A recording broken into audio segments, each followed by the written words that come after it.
আপনাদেরকে শুনিয়েছিলাম। তো ইসলাম আল্লাহর দেওয়া ধর্ম, আমরা সবাই বিশ্বাস করি।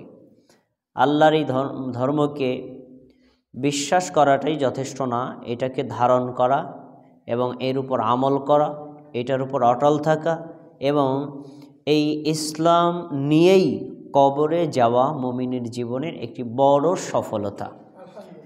এখন এই সফলতা অর্জন করতে হলে আপনাকে ইসলামের কিছু মূল থিম জানতে হবে।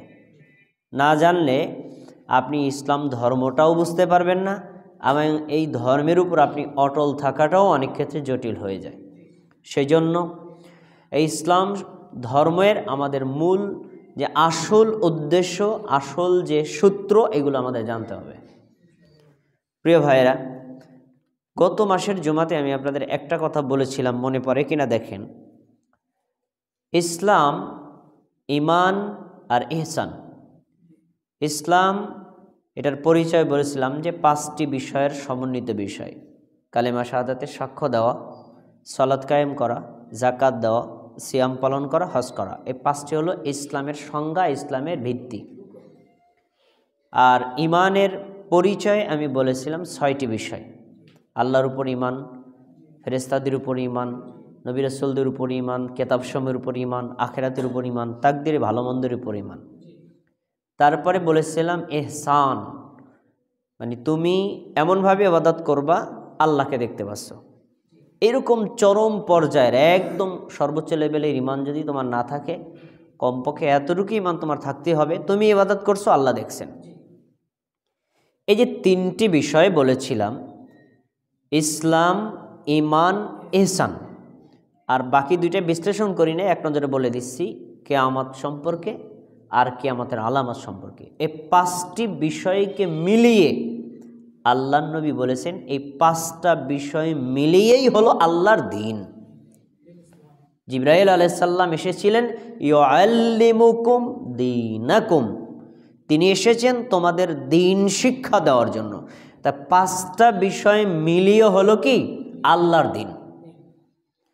এখন এই যে আল্লাহর দ্বীনের পরিচয় দিতে গিয়ে যে 5টা বিষয় আমরা পেলাম, এর ভিতরে ইসলামের সব বিষয়গুলো আসছে, একটাও বাদ নাই। তাওহীদ, সুন্নাত, রিসালাত, ঈমান, ইসলাম, আমল, সব কিছু এর মধ্যে আসছে। এজন্য এই হাদিসটাকে বলা হয় হাদিসের জগতের মাস্টার মাইন্ড। যত হাদিস আছে সব হাদিসের মূল হলো এইটারে বিশ্লেষণ করে বাকি হাদিসগুলো পাওয়া যায়। এজন্য হাদিসে জিবরাইলটাকে আমাকে ভালোভাবে বুঝতে হবে এবং তা অনুধাবন করতে হবে।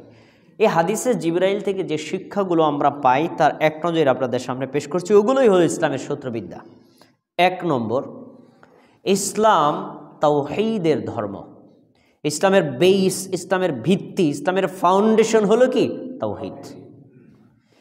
এই তাওহীদ নিজের বিশ্বাসের মধ্যে প্রবেশ করানো, বডিতে ফিট করানো, পরিবারে ফিট করা, সমাজে ফিট করা।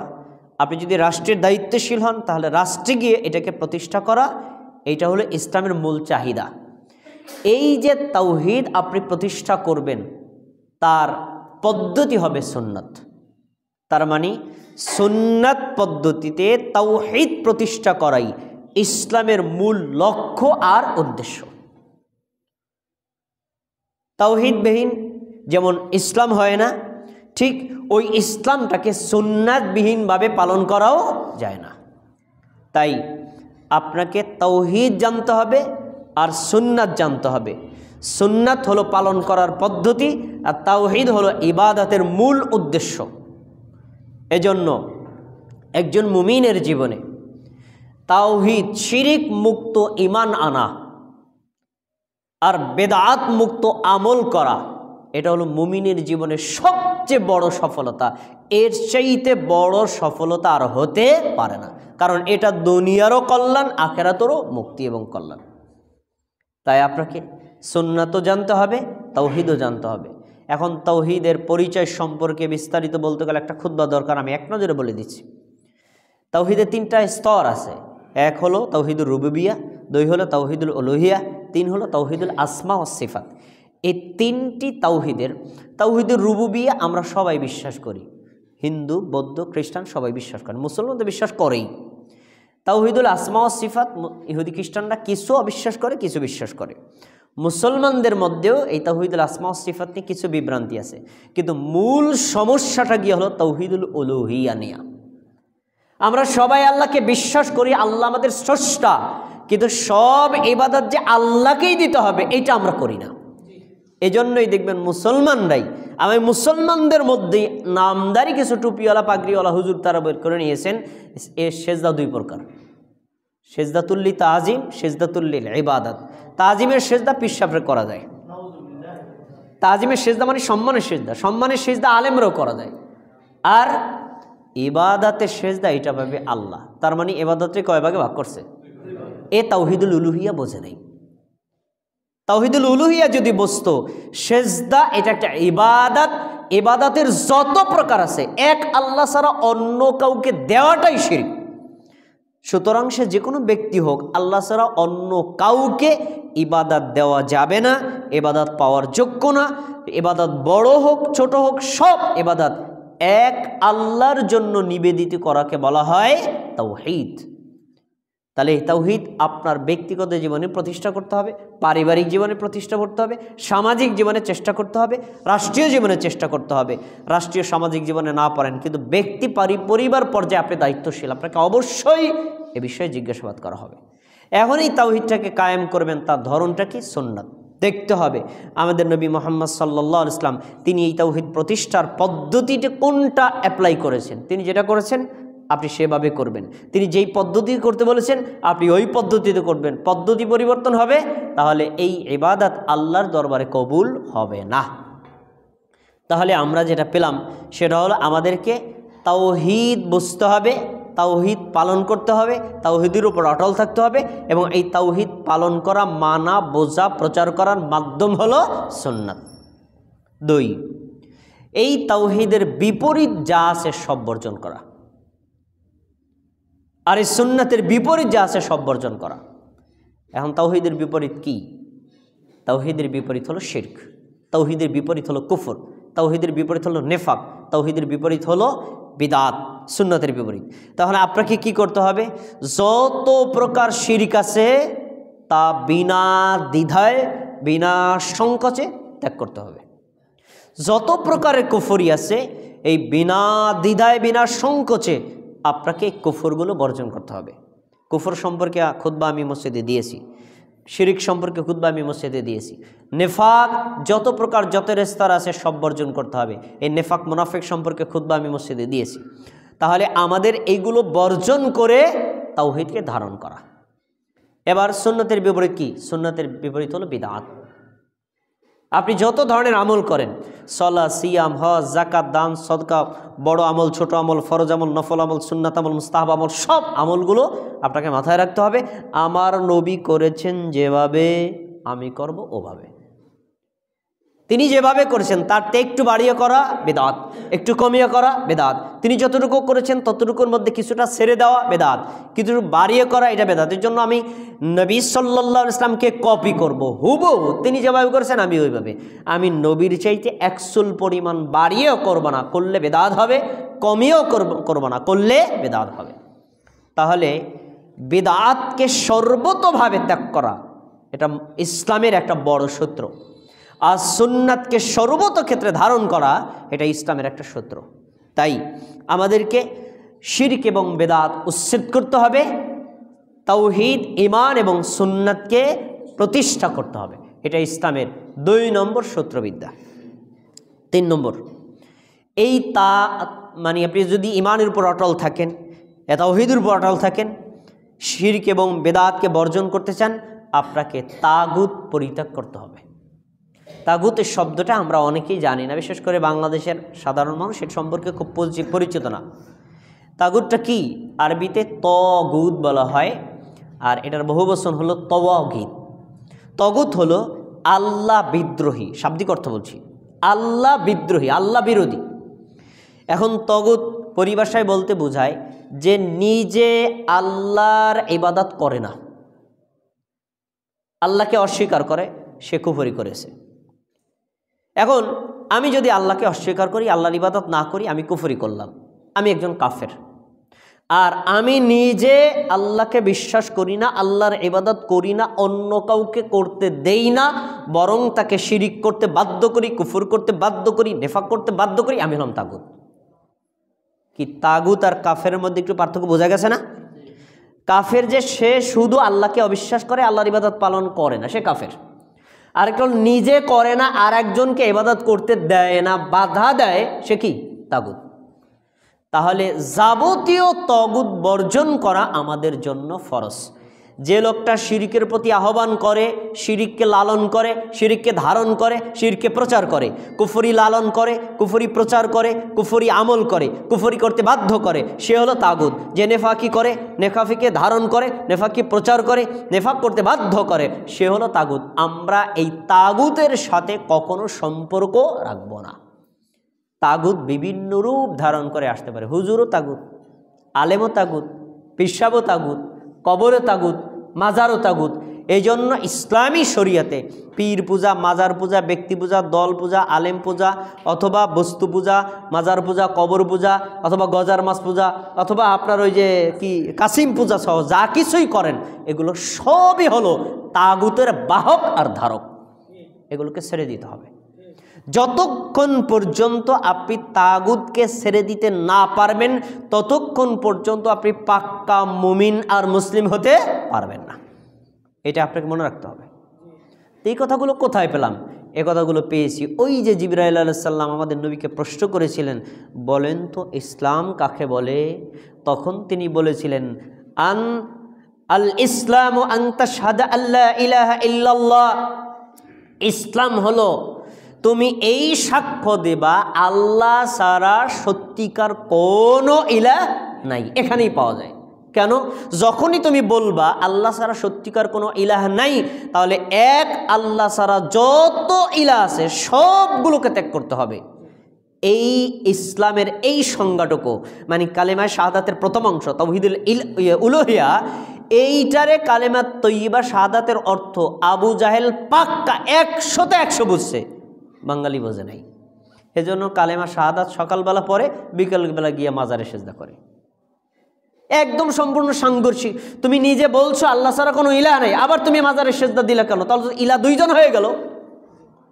এজন্য আবু জাহেল এই কালেমা তৈয়্যিবাটাকে স্বীকৃতি দিতে চায় নাই, কারণ সে জানে এই স্বীকৃতি দিলে কাবাঘরের মধ্যে 300 মূর্তি যেমন থাকে না, যত আল্লাহ ছাড়া মানুষকে পূজা করা হয় তা কোনো কিছুই টিকবে না। এজন্য আপনাকে তাগুত ছেড়ে দিতে হবে। এটা হলো তাওহীদুল্লাহ, তাওহীদুল উলুহিয়া। দ্বিতীয় পার্ট হলো, আমি একটা নতুন পরিভাষা বলি, দেখেন আপনাদের মানে এটা আপনি কখনো শুনছেন কিনা। তাওহীদুর রিসালাহ। তাওহীদুর রিসালাহ কোথায় পেলাম? ওই যে জিবরাইল আলাইহিস সালাম প্রশ্ন করেছেন, তখন আমাদের নবী বলেছেন যে আর তুমি এই সাক্ষ্য দিবা ওয়া আন্না মুহাম্মাদার রাসূলুল্লাহ, নিশ্চয়ই মুহাম্মদ হলেন আল্লাহর রাসূল। আপনারা কি এই সাক্ষী দিয়েছেন? বিশ্বাস করেন যে নিশ্চয়ই মুহাম্মদ হলেন আল্লাহর রাসূল? এটা বিশ্বাস করেন? এটা স্বীকৃতি দেন? যখনই আপনি এই স্বীকৃতি দিবেন, তখনই আপনার মাথায় একটা কাজ করতে হবে, এক নবী মুহাম্মদ সাল্লাল্লাহু আলাইহি সাল্লামের তরিকা ব্যতীত, চিশতিয়া তরিকা, কাদেরিয়া তরিকা, নকশবন্দিয়া তরিকা, পীরের তরিকা, বুজুর্গের তরিকা, আলিমের তরিকা, মুফতির তরিকা, মাওলানার তরিকা, দেশের তরিকা, দশের তরিকা, জনগণের তরিকা, অধিকাংশের তরিকা, সৌদি আরবের তরিকা, বাংলাদেশের তরিকা, সব তরিকাকে কবর দিতে হবে। এক নবী মুহাম্মদ সাল্লাল্লাহু আলাইহি সাল্লামের তরিকা মেনে নিতে হবে। যদি আপনি এইটা করেন, তাহলে আপনি তাওহীদুর রিসালাতের স্বীকৃতি দিলেন। মুসলমানদেরকে এই স্বীকৃতি দিতে পেরেছে না। মুহাম্মদ সাল্লাল্লাহু আলাইহি ওয়াসাল্লামকে নবী হিসেবে মানে, আবার পীরের তরিকাও মানে। মুহাম্মদ সাল্লাল্লাহু আলাইহি ওয়াসাল্লামকে নবী হিসেবে মানে, আবার বুজুর্গের তরিকাও মানে। মুহাম্মদ সাল্লাল্লাহু আলাইহি ওয়াসাল্লামের নবীকে হিসেবে মানে, আবার চিশতিয়া, কাদেরিয়া, নকশবন্দিয়া, মুজাদ্দিদিয়া তরিকা মানে নাকি মানে না? এ তো জানে না যে আপনি নবী হিসেবে একজনকে মানলেন, তার তরিকা বাদ দিয়ে আবার অন্য তরিকা আবার আবিষ্কার করে গ্রহণ করলেন কেন? এজন্য আমরা আহলুল হাদিসের যতগুলো মেম্বার তৈরি করেছি, মসজিদ তৈরি করছি, এই মেম্বার থেকে জোর গলায় কঠোর ভাষায় বলি, কোনো একজন আহলুল হাদিস আলেম কখনোই এক আল্লাহর নবী মুহাম্মদ সাল্লাল্লাহু আলাইহি ওয়াসাল্লামের তরিকা ব্যতীত অন্য কারো তরিকা মানতে আদেশ করে না। আর এইটাই হয়েছে আহলে হাদিসের বড় একটা অপরাধ। কেন তারা পীরের তরিকা মানতে দিল না, কেন তারা হুজুরের তরিকা মানতে দিল না, কেন তারা মাযহাবের তরিকা মানতে দিল না, কেন তারা অন্য কোনো ইমামের তরিকা মানতে দিল না? এইটাই হলো তাদের অপরাধ। এটা কি অপরাধ? না, এটাই হলো ইসলামের আসল শিক্ষা, এটাই হলো ইসলামের আসল শিক্ষা। তাই আপনাকে এই বিষয়টা মনে রাখতে হবে। আমি তাওহীদুর রিসালাতের সাক্ষ্য দিব, আমি মুহাম্মদ সাল্লাল্লাহু আলাইহি ওয়াসাল্লাম সহ এর আগে যত নবী এবং রাসূল এসেছিলেন প্রত্যেককে বিশ্বাস করি। সবাই ছিলেন আল্লাহর বান্দা, সবাই ছিলেন আল্লাহর নবী, সবাই ছিল আল্লাহর প্রেরিত পুরুষ। তাদেরকে বিশ্বাস করব, শ্রদ্ধা করব, ভালোবাসব, কিন্তু আমল করব একমাত্র নবী মুহাম্মদ সাল্লাল্লাহু আলাইহি ওয়াসাল্লামের তরিকায়। এটাকে বলা হয় তাওহীদুর রিসালা। মনে রাখেন, তাওহীদুর রিসালা। আচ্ছা, এরপরে 5 নম্বর, ইসলামী জ্ঞানের উৎস সম্পর্কে আপনাকে জানতে হবে। ইসলাম ধর্ম জানলেন, ইসলাম ধর্ম বিশ্বাস করলেন, পালন করার ইচ্ছা করলেন, আপনাকে জানতে হবে না ইসলাম ধর্মের জ্ঞানের উৎস কি, আইনের উৎস কি। আমাদের দেশের মানুষদেরকে প্রশ্ন করেন, সাধারণ মানুষ তো আছে, আলেমরাও বলবে কি ইসলামী জ্ঞানের উৎস হলো 4টি। ইসলামী জ্ঞানের উৎস, আইনের উৎস কয়টি? 4টি। কোরআন, হাদিস, ইজমা, কিয়াস। এ শুনেছেন না শোনেন নাই? দেখতে একটা ভুল আছে। কি ভুল? ইসলামী আইনের উৎস 4টি যখন আপনি বলবেন, কোরআন, হাদিস, ইজমা, কিয়াস, তখন মনে হবে 4টির মান সমান। তখন মনে হবে কি 4টির মান সমান। তার মানে কোরআনের মান যা, কিয়াসের মান তা, কোরআনের মান যা, ইজমার মান তা, কোরআনের মান যা, হাদিসের মান তা, এরকম মনে হবে। এই জন্য এইভাবে এই ভুলটা আমরা আদি যুগ থেকে শিখে এসেছি, এটা ভুল। সঠিক কি? ইসলামী আইনের মূল উৎস 2টি, কোরআন আর হাদিস। মুখস্থ করে নিতে হবে আজকে। ইসলামের মূল সূত্রবিদ্যা বলছি। আপনি কি ইসলাম যদি বুঝতে হন, তাহলে এই কথাগুলো শুনতেই হবে, মনেও রাখতে হবে। ইসলামী আইনের মূল উৎস হলো কোরআন আর হাদিস, মনে রাখবেন। তো বাকি 2টা কি বাতিল? বাতিল না। বাকি 2টাকে আমরা বলতে পারি সহকারী উৎস বা সহযোগী উৎস হলো ইজমা আর কিয়াস। তাহলে কি হয়? সর্বোচ্চ লেভেল থাকে কোরআন হাদিস, তার পরের লেভেলে থাকে কি? ইজমা আর কিয়াস। ডিস্টেন্সটা কি একটু পার্থক্য আমি আপনাকে বোঝাচ্ছি। ডিস্টেন্সটা হলো, দেখেন, কোরআন আল্লাহর বাণী, শব্দ অর্থ পুরোটাই আল্লাহর। জিবরাইল আলাইহিস সালামের মাধ্যমে মুহাম্মদ সাল্লাল্লাহু আলাইহি ওয়াসাল্লামের নবুয়তে 23 বছরের জীবনে আল্লাহ তাআলা অবতীর্ণ করেছেন। এটা হলো আল্লাহর দেওয়া হুবহু কপি সংবিধান। তিনি শব্দ এবং অর্থ 2টাই সংরক্ষণ করে দিয়েছেন। কিয়ামত পর্যন্ত এটা অক্ষত অবিকৃত থাকবে। এটা আল্লাহর একটা মুজিজা। এখন এই কোরআনটা আপনি কিভাবে বাস্তবায়ন করবেন তা প্র্যাকটিক্যালি কোরআন দেখায় নাই। কোরআন মূল কথাগুলো বলে দিছে, ওটা প্র্যাকটিক্যালি দেখানোর জন্য আমাদের নবীকে আল্লাহ সশরীরে পাঠাইছেন। তুমি কি আমল করে দেখাও, উম্মত দেখুক এভাবে আমল করতে হয়। এখন নবী যখন আমল করেছেন তখন কথা বলেছেন, তিনি যখন করেছেন প্র্যাকটিক্যালি আমল করেছেন, সাহাবীগণ দেখেছেন। আবার তার সামনে সাহাবীরা যখন কোনো কাজ করেছেন তিনি হ্যাঁ বা না বলেছেন, এটা করা ঠিক না, এটা করা যায়। এই যে হ্যাঁ বা না, এই তিনি করা, তিনি বলা, তার সম্মতি জ্ঞাপন, এই 3টার সমন্বিত নাম হলো কি? হাদিস। তাহলে কোরআন যদি আপনি আপনার জীবনে বাস্তবায়ন করতে চান, হাদিস অবশ্যই লাগবে। এজন্য হাদিস আর কোরআন কি এক লেভেলের ইলম, মনে থাকবে। তো ইসলামী আইনের, ইসলামিক জ্ঞানের মূল উৎস কি? 2টি। কি কি? কোরআন, হাদিস। আমরা এই হাদিস শব্দটা বলি না। কেন বলি না জানেন? কারণ ইচ্ছায় অথবা অনিচ্ছায় অনেক মানুষ হাদিস হিসেবে চালিয়ে দিছে, কিন্তু তা হাদিস না। যেমন ধরেন, এই কথাটা আপনারা শুনেছেন কিনা দেখেন, যে জ্ঞান অর্জনের জন্য চীন দেশে হলেও যাও, নিচে কি? আল হাদিস। এখন আল হাদিস বললেই তো আপনি মনে করবেন নবীর হাদিস, কিন্তু এটা নবী বলেন নাই। তাহলে এটা কি হবে? জাল হাদিস। তাহলে হাদিস আর জাল হাদিস একটু ডিস্টেন্স বুঝতে পারছেন তো? মানে চীন দেশে গিয়ে হলো জ্ঞান অর্জন করো, বাক্যটা সঠিক, জ্ঞানের জন্য যেখানে ইচ্ছা যাওয়া যায়, এটা ঠিক আছে, কিন্তু নবী তো বলেন নাই। এজন্য হাদিস শুধু বললে এটা হয় না, কারণ জাল হাদিস আছে, জয়ীফ হাদিস আছে, হাসান হাদিস আছে, সহিহ হাদিস আছে।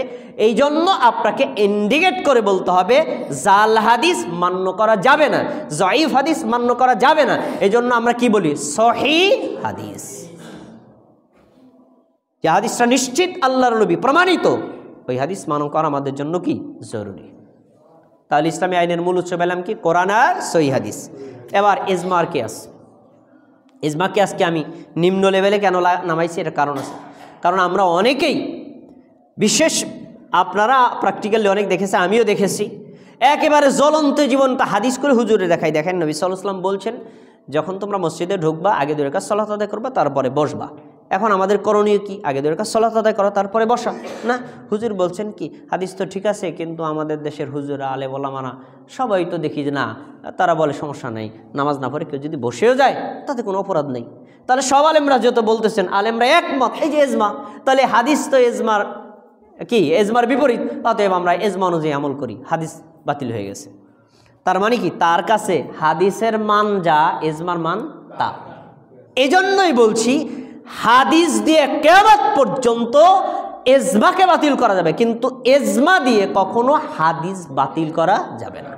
দুটিকে ভিন্ন। ঠিক একই অবস্থা কিয়াস। রাসূল সাল্লাল্লাহু আলাইহি ওয়াসাল্লাম হাদিসে বলেছেন, সালাত হলো এমন এক ইবাদত, ফালা কাফারাতা লাহা, এই সালাতের কাফারা শুধুই সালাত, এই সালাতের অন্য কোনো কাফারা হয় না।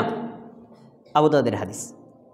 আমাদের দেশের হুজুর বানায় হলো কি, আব্দুল্লাহ তোমার বাবা মারা গেছে কবে? গতকালকে। অসুস্থ হলে কতদিন? 1 সপ্তাহ। তাহলে 5 দিন, এক দিন মানে 5-7 35 ওয়াক্ত নামাজ পড়তে পারে নাই, কাফারা দাও, কাফারা দাও। তো উদাহরণ বোঝানোর জন্য বলছি, 1 ওয়াক্তে 100 টাকা, এভাবে 35 ওয়াক্তে যা আছে 3500 টাকা দিতে হবে। তাহলে আমরা কি করে নিয়েছি? কাফারা বানিয়ে নিয়েছি, সালাতের কাফারা, 1 ওয়াক্ত সালাতের কাফারা বানিয়ে নিয়েছি। অথচ হাদিসে নবী সাল্লাল্লাহু আলাইহি ওয়াসাল্লাম বলছেন, ফালা কাফারাতা লাহা, সালাতের কোনো কাফারা হয় না। সিয়ামের কাফারা হয়, আমি সিয়াম আদায় করতে পারেন না একদিন, তাহলে একদিনের জন্য আপনি কি দেন? মানে এক সা খাদ্য দিয়ে দেন, স্পষ্ট হাদিস আছে, কিন্তু সালাতের কোনো কাফারা নাই। এখন আমি হুজুর কিয়াস করেছি, কিয়াসটা কি? নামাজটাও ফরজ, রোজাও ফরজ, তাহলে একদিন রোজা রাখলাম না, একটা ফরজ তরক হলো, কি হলো? 1 সা খেজুর আমি দিয়ে দিলাম। ভালো মতো শোনেন, ঠিক আমি 1 ওয়াক্ত সালাত আদায় করলাম না, তাহলে একটা ফরজ লঙ্ঘন করলাম। তাহলে সিয়াম একটা ফরজ লঙ্ঘনের ব্যাপারে যদি 1 সা খেজুর দেওয়া যায়, 1 সা খাদ্য দেওয়া যায়, তাহলে সালাতের জন্য 1 সা খাবার দেওয়া যাবে। তাহলে আমি কি করছি? সিয়ামটার উপরে সালাতকে কিয়াস করছি, কিন্তু এই কিয়াসটা কি গ্রহণযোগ্য না বাতিল? এই পার্থক্য আপনাকে বুঝতে হবে। কিয়াস ইসলামী শরীয়তের প্রয়োজন আছে, দরকার আছে, কিন্তু কথা মাথায় রাখতে হবে, যেই কিয়াস কোরআনের বিরুদ্ধে তা রিজেক্ট, যেই কিয়াস হাদিসের বিরোধী তা রিজেক্টেড, যে কিয়াস ইজমার বিরোধী তা রিজেক্টেড। এই জন্য আমি বলি, 4টাকে যদি এক লেভেলে লাগান, তখন আপনি বুঝবেন যে কোরআনের আয়াত কিয়াস দা বাতিল করা যায়। আর আপনি বলবেন যে না, কখনো কোরআনের মান কিয়াসের মান সমান না, আর হাদিসের মান কিয়াসের মান সমান না। যখনই আপনার সামনে হাদিস পেশ করবো, নবী সাল্লাল্লাহু আলাইহি ওয়াসাল্লাম বলছেন আগে মসজিদে 2 রাকাত সালাত আদায় করো, তারপরে বসো। পৃথিবীর সব হুজুর যদি কিয়াস করে কয় না, আগে বসো তারপরে সালাত আদায় করো, হুজুরের কিয়াস কি গ্রহণযোগ্য? এই জন্য বলি, ইসলামী আইনের মূল উৎস বুঝতে হবে আপনাকে। তাহলে ইজমা কিয়াস একেবারে লাগে না? লাগে। কখন লাগে? যেই জায়গাতে কোরআনের স্পষ্ট কোনো বর্ণনা নাই, যেই জায়গাতে হাদিসের স্পষ্ট কোনো বর্ণনা নাই, সেখানে আলেমরা, বিজ্ঞ ওলামায়ে কেরাম, তারা একটা কোরআনের আলোকে, হাদিসের আলোকে গবেষণা করে, ইজতিহাদ করে একটা ফতোয়া দিবেন। গবেষণার ক্ষেত্রে তিনি কিয়াস ব্যবহার করতে পারেন, গবেষণার ক্ষেত্রে তিনি ইজমার আশ্রয় নিতে পারেন, নিয়ে তিনি একটা মতামত পেশ করবেন। এইটা হলো কি, যখন কোরআনের আয়াত থাকবে না তখন, হাদিস থাকবে না তখন, কিন্তু হাদিস পাওয়ার পরেও, হাদিস দেখানোর পরেও হুজুর মানে না, এই কিয়াসকে গ্রহণ করা যাবে নাকি? তা আমাদের দেশের হুজুররা কিয়াস করে সব বাতিল করে দিছে, কিয়াস করে সব বাতিল করে দিছে, হাদিস দেখানোর পরও তারা মানে না। কেন? তারা জানে না কিয়াসের গ্রহণযোগ্যতা কোন জায়গায় কতটুকু। প্রিয় ভাই, এখন যেখানে কোরআনের আয়াতে স্পষ্ট নেই, হাদিস নেই, তখন আপনি কি করবেন? আলেমরা ইজতিহাদ করবেন, গবেষণা করবেন, কিয়াস করবেন, তারপর একটা ফলাফল পেশ করবেন। যিনি এই কাজটা করেন তাকে বলা হয় মুজতাহিদ। যা করলেন তার নাম ইজতিহাদ। আর ইজতিহাদের মাধ্যমে যে রায়টা পেশ করলেন তার নামই হলো মাযহাব। তার নাম কি? মাযহাব। এবার কোরআনের আয়াত পড়েছেন, হাদিস পড়েছেন, একটা হাদিস থেকে 2-3 ভাবে বোঝা যায়, একটা আয়াত থেকে 2-3 ভাবে বোঝা যায়। এজন্য আবু হানিফা রাহিমাহুল্লাহ তিনি গবেষণা করে এক ধরনের রায় দিয়েছেন। এটা এরকম হবে। ইমাম মালিক রাহিমাহুল্লাহ তিনি বলছেন না, এটা এরকম হবে। তারপর ইমাম শাফি রাহিমাহুল্লাহ বলছেন এটা এরকম হবে। তাই 4 মাযহাবে 4 জন ইমাম 4 ধরনের রায় দিয়েছেন। এই 4টাই কি ইজতিহাদ।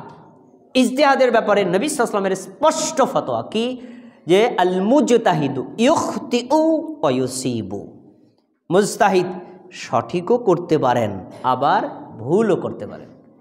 আর আমাদের দেশের হুজুররা বানিয়েছেন না, আল মুজতাহিদু ইউসিবু ফালা ইয়াখতু, মুজতাহিদ কিয়ামত পর্যন্ত ভুল করতে পারে না, হে সঠিকই করে। এই জন্য তারা বানিয়ে নিয়েছেন।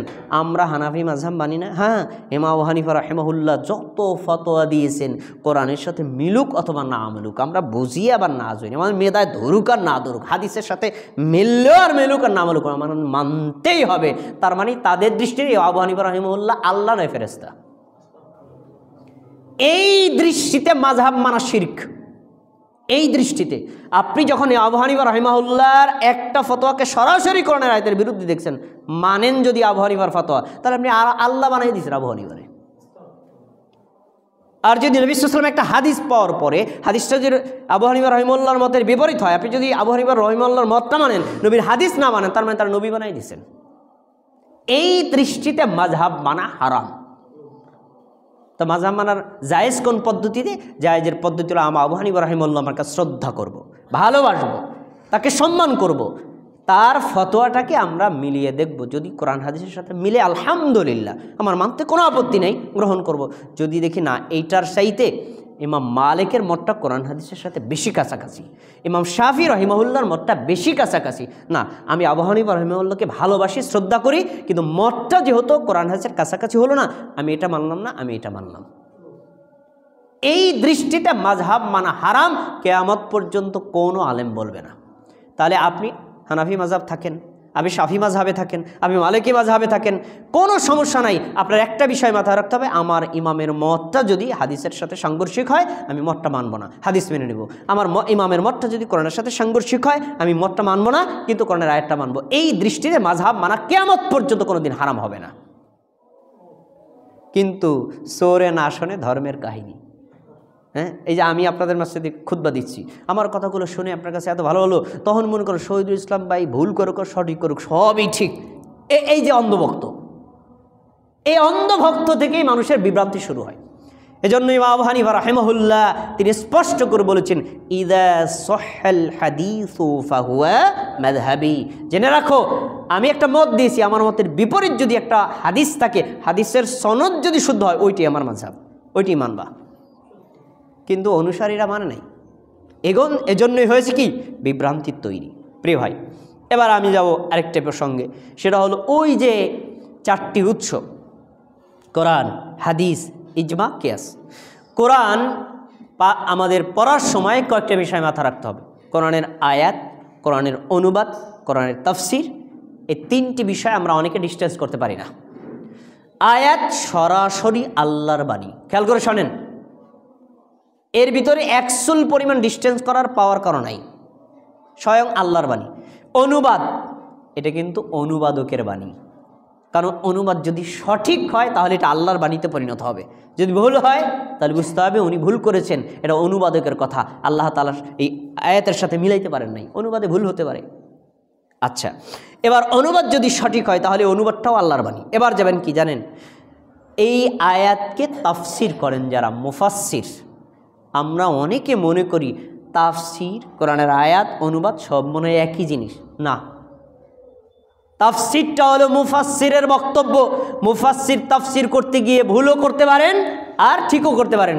এজন্যই মুফাসসিরগণ, পূর্ববর্তী মুফাসসিরগণ তাফসিরকে 2 ভাগে ভাগ করেছেন, তাফসিরু বির রায়, তাফসিরু বির রিওয়ায়াত। তাফসিরুর রায় মানে কি? মানে তার নিজের বুদ্ধিবৃত্তিক চিন্তা চেতনা, জ্ঞান গবেষণা অথবা যুগের চাহিদার আলোকে তাফসির করা। এই তাফসির ভুল হতে পারে, সঠিক হতে পারে। আর হলো তাফসিরু বির রিওয়ায়াত, কোরআনের আয়াত দিয়ে আয়াতের তাফসির। একটা আয়াত আছে ছোট, এই আয়াতটা আল্লাহ তাআলা আরেক জায়গায় বিস্তারিত উল্লেখ করেছেন, তাহলে এই ছোট আয়াতটাকে ব্যাখ্যা করেছি কি আরেকটা আয়াত। কোরআন আর তাফসিরু কুরআন বিল কোরআন, কোরআন দিয়ে কোরআনের তাফসির, এই তাফসির ভুল না, সঠিক। আরটা হলো কোরআনের আয়াতকে হাদিস দিয়ে তাফসির। একটা আয়াত আমি আনবো, আয়াতের পক্ষে নবী সাল্লাল্লাহু আলাইহি ওয়াসাল্লাম কি হাদিস বলেছেন, এটা হলো হাদিস দিয়ে কোরআন আয়াতের তাফসীর। এরপরে হলো সাহাবায়ে কেরামের বক্তব্য দিয়ে তাফসীর। আব্দুল্লাহ ইবনে আব্বাস, ওমর ইবনে খাত্তাব অথবা চার খলিফা অথবা সাহাবায়ে কেরাম এই আয়াত সম্পর্কে, শব্দ সম্পর্কে কি বলেছেন, তার মানে আসার দিয়ে আয়াতের তাফসীর।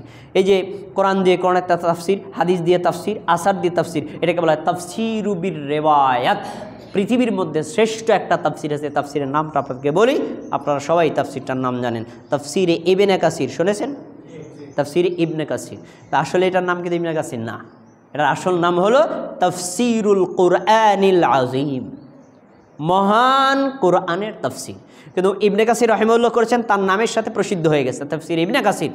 এই তাফসীরু বির রিওয়ায়াত, বিশুদ্ধ তাফসীর, এই তাফসীরটার ব্যাপারে হানাফি, শাফি, হাম্বলি, মালিকি, আহলে হাদিস সবাই একমত, এটি পৃথিবীর শ্রেষ্ঠ তাফসীর। এই তাফসীরটা আপনারা অধ্যয়ন করতে পারেন। একটু ফুটা কথা বলে নেই, ফাঁকা কথা। তাফসীরটা আপনি এখন বিশুদ্ধ সূত্রে পড়তে পারেন, তাই তো? তো সমস্যা হলো কি জানেন? সমস্যা হলো এই তাফসীরটা কোন ভাষায় বলেন? আরবি ভাষায়। আমরা কোন ভাষাভাষীর লোক? বাংলা ভাষাভাষীর লোক। আমাদের পড়তে হবে কি? অনুবাদ। ইসলামী ফাউন্ডেশন অনুবাদ করেছেন, তো এই অনুবাদের মধ্যে তারা আবার খেয়ানত করেছেন। তো খেয়ানত হলো কীভাবে? কোরআনের আয়াতের তাফসীরগুলো, অনুবাদগুলো ঠিক করছেন, হাদিসের অনুবাদগুলো ঠিক করছেন, আসারগুলো অনুবাদ ঠিক করছেন। আর আল্লামা ইবনে কাসির রাহিমাহুল্লাহ তিনি তাফসীর করার ক্ষেত্রে কী করেছেন জানেন? কোরআনের আয়াতের, এই আয়াতটার তাফসীর, আয়াতগুলো আগে এনেছেন, তারপরে নবী সাল্লাল্লাহু আলাইহি ওয়াসাল্লামের বিশুদ্ধ হাদিসগুলো এনেছেন, তারপরে হাসান হাদিসগুলো এনেছেন, এরপরে এনেছেন জয়ীফ হাদিস। কিন্তু এই ইসলামিক ফাউন্ডেশন অনুবাদ করার সময় যেই জয়ীফ হাদিসগুলো উল্লেখ করেছেন, তার হাদিসের অনুবাদ করেছেন, কিন্তু হাদিসটা যে সম্পর্কে ইবনে কাসির বলেছেন হাযা হাদিসুন দাঈফুন, এই কথাটা অনুবাদ করে নাই। তো এখন আপনাকে আমি বলি, আপনাকে বলে এই বাবুল ভাই, আপনি ইবনে কাসির একদম চক্ষু বন্ধ করে পড়তে পারেন, তখন আপনি নিচে যখন হাদিসগুলো পড়বেন, আপনি হাদিস আকারে পড়ে নেবেন, আমি তো মনে করবেন সহি হাদিস, কিন্তু হাদিসটা তো সহি না। ইবনে কাসির রাহিমাহুল্লাহ তিনি আমানাতের 100 পরিমাণ খেয়ানত করেন নাই, তিনি উল্লেখ করে দিয়েছেন হাদিসটা দঈফ। আপনি যে ইবনে কাসিরের দোষ দিবেন না, দোষ অনুবাদকের, সে এই কথাটার অনুবাদ করলো না কেন? বুঝতে পেরেছেন বিষয়টা? এই জন্য তাফসীর পড়ার ক্ষেত্রে আপনাকে এই বিষয়টা মাথায় রাখতে হবে যে যিনি মুফাসসির তিনি ভুল করতে পারেন, যিনি অনুবাদক তিনি ভুল করতে পারেন। এই জন্য তাফসীরটাও আপনি অন্ধভাবে মেনে নিতে পারবেন না। এই জন্য আব্দুর রাজ্জাক বিন ইউসুফের একটা বই আছে, কি তাফসীর কি মিথ্যা হতে পারে? দেখেন বইটা। আচ্ছা, এবার আসুন হাদিস। একটু আগে যে কথা বলে আসলাম, ইসলামী আইনের মূল উৎস কি? আমরা বলছিলাম স্বাভাবিকভাবে বলি হাদিস, কিন্তু আমরা বলি কি সহি হাদিস। কেন? হাদিসের মধ্যেও প্রকার আছে, সহি, হাসান, দঈফ আর মাউদু। এজন্য মাউদু মানে নবীর নামে বানিয়ে বলা হয়েছে, নবী কখনোই বলেন নাই। তাহলে কি হাদিস হিসেবে মানা করা যাবে? এই জাল হাদিস মানা, বলা, বিশ্বাস করা, প্রচার করা সম্পূর্ণরূপে হারাম। নবী সাল্লাম কঠোর কথা বলেছেন, এত কঠোর কথা অন্য কোনো ক্ষেত্রে বলেন না। তিনি বলেছেন কি, মান কাযাবা আলাইয়া মুতাআম্মিদান ফালিয়াতাবাওয়া মাকআদাহু মিনান নার, যে ব্যক্তি ইচ্ছাকৃতভাবে আমার নামে একটা মিথ্যা কথা বলবে তার ঠিকানা হলো জাহান্নাম। কেন? কারণ কি জানেন? আমি আজকে এখানে দাঁড়িয়ে কথা বলছি না, আমি যদি বলি আমার কথা, এ কথা ভ্যালুলেস। আমি যদি বলি আমার কথা, তাহলে আপনি মানতে পারেন, না মানতে পারেন, আপনি একজন মানুষ, আমিও মানুষ, আপনি আমি সমান। আর যদি বলি নবী সাল্লাল্লাহু আলাইহি ওয়াসাল্লাম বলেছেন, এটা কি ভ্যালু আছে না নাই? এজন্য নবী বলেছেন কিটা আগে শতভাগ নিশ্চিত হতে হবে, তারপরে বলতে হবে। নিশ্চিত না হয়ে কখনো হাদিস বলা যাবে না, নিশ্চিত হয়ে তার বলতে হবে। এই জন্যই তো আমাদের দেশের হুজুররা কি পাইকারি দরে কথা বয়ান করার সময় খালি বলতেই থাকে, আর আমরা কথা বলার সময় একটু সতর্কতা অবলম্বন করি, অত দ্রুত আমাদের মুখ দিয়ে কথা বের হয় না। হ্যাঁ, কি বলে, কেউ কোনো ব্যক্তি যদি মারা যায়, তারপর তার কবরস্থানে গিয়ে যদি কবরের পাশ দিয়ে কোনো ব্যক্তি যদি হেঁটে চলে যায়, ছাত্র যদি হেঁটে চলে যায়, তলেবে ইলম যদি হেঁটে চলে যায়, 40 দিন পর্যন্ত গোরা জাব্বা। হ্যাঁ, শোনেন নাই? কিন্তু আপনি যখন বলেছেন তখন তো বলেছেন হাদিস, নবী সাল্লাল্লাহু আলাইহি ওয়াসাল্লাম বলেছেন। আমাদের একজন বড় আলেম বলেছেন, এই হাদিস যে হুজুর বলেছে, এলাকার লোকের উচিত দড়ি দিয়ে তার গলায় বেঁধে তারপরে তাকে কবরস্থানে বেঁধে রাখা, কারণ উনি যত দিন পর্যন্ত থাকবে কবর আযাব মাফ। উনি তো একজন তলেবে ইলম। অথচ এই হুজুরি আবার হাদিস পড়েছে নবী সাল্লাল্লাহু আলাইহি ওয়াসাল্লাম কবরের পাশ দিয়ে যাচ্ছেন, আযাব হচ্ছিল, তখন তাকে জানানো হলো তিনি কবরে দুইটা ডাল গেড়ে দিয়েছিলেন। তো নবী পাশ দিয়ে হেঁটে গেছেন, তিনি কি তলবুল ইলম ছিলেন না? যদি পাশ দিয়ে হেঁটে গেলে কবরে আযাব মাফ হয়, তাহলে নবী সাল্লাম আবার ওই খেজুর ডাল পুতলেন কেন? এভাবে জাল হাদিস সমাজের মধ্যে প্রচার আছে। জাল হাদিস মান্য করা, প্রচার করা সম্পূর্ণরূপে হারাম। এবার আসুন জয়ীফ হাদিস। জয়ীফ কি? আমি উসুলে হাদিস বলবে, আপনারা ভাষা বুঝবেন, আমি সহজে বলি। নবী সাল্লাল্লাহু আলাইহি ওয়াসাল্লামের কথাটা যদি নিশ্চিত তার কথাই হয়, তাহলে এটা সহিহ হাদিস। আর যদি কথাটা তার কিনা এটা সন্দেহ হয়, শব্দটা কি তিনি বলেছেন না সাহাবী বলেছেন, শব্দটা কি একটু ভুল হলো না দুইটা বাড়াই বলা হলো না কমিয়ে বলা হলো, যে যিনি হাদিস বর্ণনা করেছেন তিনি কি হাদিসটা মুখস্থ রাখতে পারছেন, অনিশ্চিত, এই অনিশ্চিত হাদিসটাকে বলা হয় কি? জয়ীফ হাদিস। আর ইসলামী শরীয়ত অনিশ্চিত বিষয়ের উপর আমল করতে কখনোই বলে না। প্রশ্ন হলো জয়ীফ হাদিস মানব, ঠিক আছে, সহিহ হাদিসের কি অভাব আছে? বুখারীতে আছে ৭,৫০০ হাদিস, পড়েন আর আমল করেন। বুখারী আমল করে আমার বললেন ভাই আমার আমল শেষ, এবার অন্য একটা হাদিস দেন, জীবন শেষ হয়ে যাবে। সহিহ হাদিস আমল করে শেষ করতে পারবেন না, তো জয়ীফ হাদিস আপনার দরকারটা কি? সহিহ হাদিস মানতে মানতে আপনার জীবন শেষ, জয়ীফ হাদিসে তারা কাছে যাইতে পারবেন না। এরপরে হুজুর কা জয়ীফ হাদিস মানা যায়, মানবেন ভালো কথা, সহিহ হাদিস মাইনে আমল করে দেখান। এজন্যই তো আমাদের দেশের একজন বড় আলেম বলেছিলেন, যারা বলেছেন গর্বের সাথে বলে আমি 40 বছর পর্যন্ত বুখারী পড়াই, আমি শাইখুল হাদিস, যিনি 40 বছর পর্যন্ত বুখারী পড়াইলেন, তিনি জীবনে 2 রাকাত নামাজ বুখারী অনুযায়ী পড়ে দেখেন নাই। শুধু হাদিস পড়লে হবে না, আমল করা লাগবে। গর্বের সাথে বলেন আমি শাইখুল হাদিস, আমি বুখারী পড়াই, জীবন শেষ হয়ে গেল, জীবনে বুখারী অনুযায়ী 2 রাকাত সালাত আদায় করে দেখলেন না, তাহলে এই গৌরবের কি মূল্য আছে? এজন্য আমাদেরকে কি মানতে হবে? সহিহ হাদিস। কি হাদিস বলেন? সহিহ হাদিস। প্রিয় ভাইয়ের আর অনেক কথাই তো রয়ে গেল, যাই হোক আপনাদের আলোচনা আর দীর্ঘ করবো না, এরপরে একটু সংক্ষেপে 2-3টা কথা বলে নিই। ইসলাম জ্ঞান অর্জনের ধর্ম, অন্যের উপর নির্ভর করে ইসলাম পালন করা উচিত না। এজন্য ইমাম বুখারী রাহিমাহুল্লাহ বলেছেন যে সাহাবাই কেরামদের এমন ছিল কাদ কাবিরা সিন্নিহিম, তারা বৃদ্ধ অবস্থায় ইসলাম গ্রহণ করেছেন, বুড়া অবস্থায় ইসলাম গ্রহণ করে তারা হাফেজে কোরআন হয়ে গেছেন।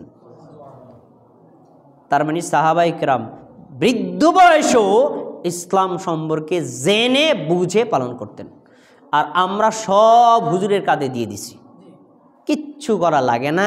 ধর্ম সম্পর্কে আমরা কেউ জানতে চাই না, এটা সবচেয়ে বড় ত্রুটি। আমি গত জুমার আগের জমা ইসলামের অর্থ বলছিলাম, দেখেন এর আজকে আরেকটা নতুন অর্থ বলে দিই। ইসলামের 4টি অর্থ আছে। 1, ইসলাম অর্থ আত্মসমর্পণ করা। 2, ইসলাম অর্থ আনুগত্য করা। 3, ইসলাম অর্থ হলো মেনে চলা। 4 নম্বর, ইসলাম অর্থ জানা। না বুঝে ইসলাম ধর্ম পালন করা যায় না, না বুঝে যদি পালন করতে চায় হিন্দু ধর্ম পালন করেন। এই ভাইরা আপনি মূর্তি পূজন করেন কেন? বাপ দাদারে করতে দেখছি তাই।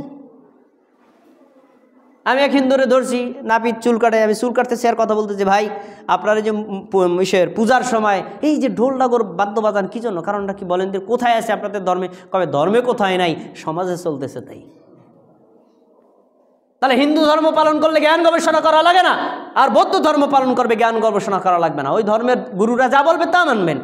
আবার ইহুদি ধর্ম বলেন, খ্রিস্টান ধর্ম বলেন, পোপ পাত্রীরা যা বলবে তাই মানে চলবেন। আপনি যদি ইসলাম ধর্মকে ওই রকম মনে করেন, হুজুর যা বলে তাই, পিসাব যা বলে তাই, আমাকে বোঝার কোনো দরকার নেই, তাহলে আপনি এখনো ইসলাম ধর্মই পালন করেননি। অন্যের উপর নির্ভর করে ইসলাম ধর্ম পালন করা যাবে না। আপনাকে নিজে পড়াশোনা করতে হবে, নিজে স্টাডি করতে হবে। শোনেন, আমি যদি আপনাকে বলে দিই আল মুসলিম আকুল মুসলিম, এক মুসলমান আর এক মুসলমানের ভাই বুখারীর হাদিস, এই আমার কথা শোনা আর নিজের চক্ষু দিয়ে যখন বুখারীর হাদিস পড়বেন আল মুসলিম আকুল মুসলিম, এক মুসলমান আর এক মুসলমানের ভাই, আপনি আমার কথাটা একজনকে কপি করে বলবেন যে ওই বক্তাকে বলতে শুনেছি, তিনি বলেছেন এক মুসলিম এক মুসলমানের ভাই। আর যদি বলেন আমি নিজে পড়েছি, দুইটার কনফিডেন্স কি এক না আলাদা? আরে ভাই আসমান জমিন ডিস্টেন্স। এজন্য আপনাদেরকে অনুরোধ করে বলছি, ইসলাম ধর্ম জেনে বুঝে পালন করবেন। জাহিলি যুগকে দূর করার জন্য ইসলাম এসেছে। কেন? জাহিলি যুগ ছিল বাপ দাদার পূজার ধর্ম, আর ইসলাম হলো বাপ দাদার পূজার ধর্ম না, জেনে বুঝে পালন করার ধর্ম। এজন্য আল্লাহ তাআলা 6236টি আয়াত আমাদের নবী নাজিল করার সময় ইচ্ছা করলে আয়াতুল কুরসি নাজিল করতে পারতেন আগে। কেন? আয়াতুল কুরসিটা হলো কোরআনের আয়াতের মধ্যে যত আয়াত আছে সবচেয়ে শ্রেষ্ঠ আয়াত, ওইটা আগে নাজিল করছেন। কি নাজিল করছেন? ইকরা, রিড, জ্ঞান অর্জন করো, পড়ো, আগে জানো তারপরে পালন করো। এজন্য যারা হুজুরের উপর নির্ভর করে ধর্ম পালন করেন তাদেরকে বারংবার বলছি, আহলুল হাদিস এ কথা জোর দিয়ে বলে, আপনি নিজে পড়াশোনা করে ধর্ম বুঝেন এবং পালন করেন। এ কথাই সত্য। কোরআন হাদিসের সব কথা আপনি নিজে পড়ে বুঝতে পারবেন না। আপনি যখন খটকায় লেগে যাবেন তখন একজন আলেমের স্বর্ণহন হবে, ভাই এই আয়াতটার অর্থ আমি বুঝলাম না, একটু বুঝাই দেন, হাদিসটা আমি বুঝতে পারলাম না, বুঝাই দেন। হ্যাঁ, এভাবে সহযোগিতাও নেওয়া যাবে, কিন্তু হুজুরের উপর নির্ভর করে যারা অন্ধভাবে ধর্ম পালন করেন তারা ইসলামের প্রকৃত স্বাদ কোনোদিন অনুভব করতে পারবেন না। অনেক কথার সারসংক্ষেপ আপনাদের সামনে পেশ করলাম। প্রিয় ভাইরা, আমরা ইসলাম ধর্ম আল্লাহর পক্ষ থেকে পেয়েছি, এটা আমাদের জন্য ছোট নিয়ামত না বড় নিয়ামত? এই নিয়ামতকে ধারণ করা, বিশ্বাস করা, বুঝে পালন করা এবং এই ইসলামে মৃত্যুবরণ করাটাই হলো আল্লাহর নির্দেশের জন্য আল্লাহ বলেছেন, ইয়া আইয়ুহাল্লাযীনা আমানুত্তাকুল্লাহ, হে মুমিনগণ তোমরা আল্লাহকে ভয় করো, ওয়ালা তামুতুন্না ইল্লা ওয়া আনতুম মুসলিমুন, সাবধান তোমরা কি মুসলিম না হয়ে মৃত্যুবরণ করবা না। তার মানে ইসলাম নিয়ে আল্লাহ আমাদের কবরে যেতে বলেছেন। আল্লাহ রাব্বুল আলামিন আজকে ইসলাম বোঝার সূত্রবিদ্যা সম্পর্কে যতগুলো বলেছি, আমাকে আপনাদের সবাইকে আমল